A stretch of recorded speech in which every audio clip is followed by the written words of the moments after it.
Shalom bien-aimés dans le Seigneur, grande est notre joie de nous retrouver au pied du Grand Roi pour notre méditation quotidienne. Nous sommes le lundi 30 décembre 2024 et nous vous saluons au nom de notre Seigneur et Sauveur Jésus-Christ. Nous commençons une semaine particulière, nous commençons aujourd'hui en 2024 et nous terminerons par la grâce de Dieu cette semaine en 2025. Et pour cette prédication, cette méditation de ce jour, nous allons lire un texte dans la lettre de Paul aux Colossiens, chapitre 3, verset 1er. Colossiens 3, 1, dans deux versions, Louis II nous dit « Si donc vous êtes ressuscités avec Christ, cherchez les choses d'en haut, où Christ est assis à la droite de Dieu. » Parole de vie 2017 nous dit « C'est avec le Christ que vous avez été réveillés de la mort. Cherchez donc les choses d'en haut, là où le Christ se trouve, assis à la droite de Dieu. » Les choses à chercher. Les choses à chercher, tel est le thème de notre méditation de ce lundi 30 décembre 2024. Bien-aimés dans le Seigneur. Sur la terre des hommes, les hommes et les femmes cherchent beaucoup de choses durant toute la vie. Nous cherchons beaucoup de choses. Ces choses cherchées dépendent principalement de l'environnement et de la position sociale. Ces choses peuvent donc varier selon les temps et selon les circonstances. Alors, pour trouver des choses, bien aimés, des efforts sont fournis, des efforts sont nécessaires. Et ces efforts sont en fonction de la valeur accordée aux choses cherchées, au point que certains sont prêts à tout pour trouver certaines choses. Le texte de ce jour, bien-aimé, nous oriente par rapport aux choses que nous devons chercher.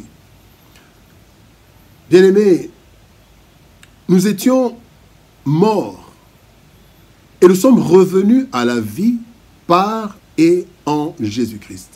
Donc ces choses doivent être des choses d'en haut qui nous rapprochent de plus en plus du Christ qui nous a ressuscités et qui est à la droite du Père. Voici quelques leçons que nous tirons de notre texte du jour. Parlons d'abord des choses impérissables. Les choses que nous devons chercher doivent être des choses impérissables d'abord. 1 Pierre 1, 18 nous dit « Sachant que ce n'est pas par des choses périssables, par de l'argent ou de l'or, que vous avez été rachetés de la vaine manière de vivre que vous avez hérité de vos pères. » Nous courons parfois derrière des choses qui périssent, mais pour lesquelles nous dépensons beaucoup d'énergie et beaucoup de temps. Certains utilisent même des forces négatives, des forces des ténèbres pour les avoir. Bien-aimés, et quelque temps après, ces choses s'usent, ces choses pourrissent, sont détruites ou alors sont volées. Voici quelques exemples, bien-aimés. Le plus bel habit peut devenir un torchon après quelque temps. Une belle voiture, dernier cri, deviendra un jour une épave ou un tas de ferraille. Une belle nourriture deviendra des excréments. Et pouvons-nous, bien-aimés, nous livrer au diable pour des choses qui vont périr ou qui vont être volées? Comme le dit Matthieu chapitre 6, verset 19, « Ne vous amassez pas des trésors sur la terre où la teigne et la rouille détruisent et où les voleurs percent et dérobent. » Pourtant, bien-aimés, notre vie n'a pas été obtenue par des choses périssables. Et nous n'avons pas été sauvés par des choses périssables. C'est plutôt l'amour de Dieu, le sacrifice de Christ, des choses impérissables qui nous ont procuré la vie éternelle. Voilà pourquoi, bien-aimés, nous devons nous préoccuper, bien-aimés, de ces choses comme l'amour, les bonnes actions, la prière, la parole de Dieu, qui sont des choses impérissables. Mais cela n'exclut en rien l'acquisition des choses nécessaires tant que nous sommes sur cette terre. La deuxième leçon, bien-aimés, parlons des choses éternelles. 2 Corinthiens chapitre 4, verset 18 nous dit « Et nous ne portons pas notre attention sur les choses visibles, mais sur les réalités encore invisibles. Car les réalités visibles ne durent qu'un temps, mais les invisibles demeureront éternellement. » Bien-aimés, après avoir presque tout vu, tout fait sur cette terre, Salomon le sage en vient à la conclusion suivante. Vanité des vanités. Tout est vanité et poursuite de vent. Nous pouvons le lire dans Ecclésiaste chapitre 1er, verset 14 et d'autres versets. Au verset 14, il est dit « J'ai vu tout ce qui se fait sous le soleil et voici, tout est vanité et poursuite du vent. » En effet, bien-aimés, tout ce que nous pouvons chercher à avoir et à utiliser sur la terre a une fin. Ces choses ont une durée éphémère. Toutes les choses de la terre. Mais aussi ces choses, bien-aimés, nous finirons par nous en séparer le jour de notre mort. Donc, bien-aimés, il y a des choses que nous cherchons, des choses qui sont éphémères. Le texte nous révèle que les choses visibles ne sont pas éternelles, mais ont une durée de vie, et même le corps humain a une durée de vie. C'est ainsi que nous devrions, bien-aimés, plus considérer les choses invisibles, comme l'âme, l'état de notre âme, l'esprit, tout ce qui existe dans le monde invisible, mais aussi tout ce que seul Dieu peut voir, l'amour, la bonté, l'humilité de cœur. Bien-aimés, ce sont des choses que Dieu voit et qui sont éternelles. Le troisième point, bien-aimés, parlons des choses qui glorifient Dieu. Voilà encore des choses que nous devons rechercher. 1 Corinthiens chapitre 10, verset 31 nous dit « Soit donc que vous mangiez, soit que vous buviez, soit que vous fassiez quelque autre chose, faites tout pour la gloire de Dieu. » Et là, tout.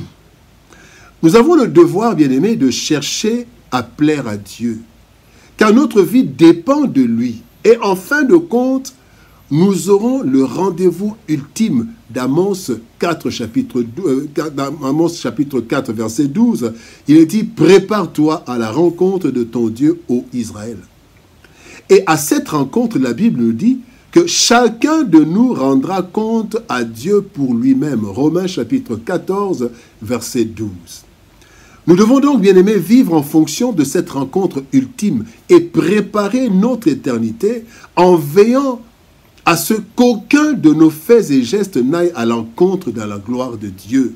Bien-aimés, et pour cela, nous devons, nous conformer toujours à la parole de Dieu.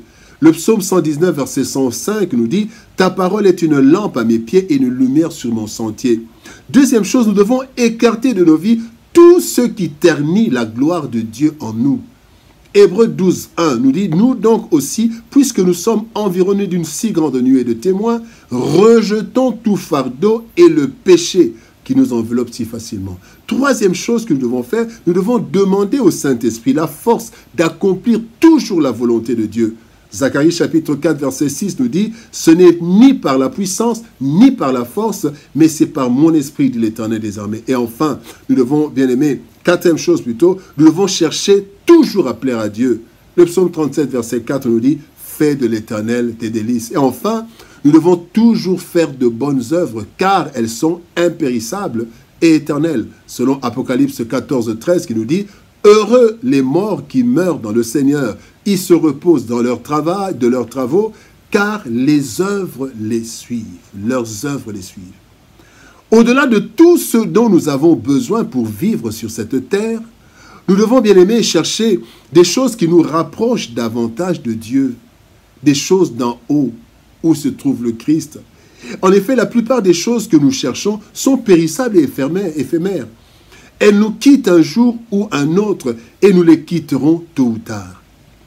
Par la méditation régulière de la parole et l'intimité de la prière, nous connaîtrons des choses à absolument chercher si nous voulons plaire à Dieu. Avec la force de notre volonté, ainsi que l'assistance du Saint-Esprit, bien-aimé, nous parviendrons à trouver ces choses impérissables, éternelles et qui glorifient Dieu, les choses d'en haut. Prions le Seigneur. Éternel Père de gloire, Dieu Tout-Puissant, toi qui es notre Dieu et notre Roi, toi qui nous as ressuscités en Jésus-Christ, tu nous exhortes aujourd'hui, tu nous appelles à chercher les choses d'en haut, les choses qui te glorifient, les choses éternelles, les choses impérissables. Parce que, Seigneur de gloire, tu veux que nous puissions chercher les choses d'en haut, là où se trouve Christ assis à ta droite. Aide-nous, Seigneur, à ne pas nous précipiter pour acquérir des choses périssables, au prix parfois, Seigneur de gloire, de l'écartement de notre chemin, que nous nous écartons de ton chemin, au prix des sacrifices inutiles, ou parfois diaboliques. Aide-nous, Seigneur, à chercher les choses d'en haut, parce que ce sont les choses qui sont éternelles, les choses impérissables et qui te glorifient, sans abandonner ce dont nous avons besoin sur cette terre. Aide-nous à chercher les choses d'en haut. Bénis ta parole et bénis ton peuple. Au nom de Jésus-Christ, nous avons ainsi prié, Père. Amen. Bien-aimés dans le Seigneur, que Dieu nous bénisse. Shalom, au revoir. Bon début de dernière semaine de 2024. Que Dieu nous bénisse. Shalom, au revoir. Et par la grâce de Dieu, nous nous retrouvons demain pour une nouvelle méditation au pied du grand.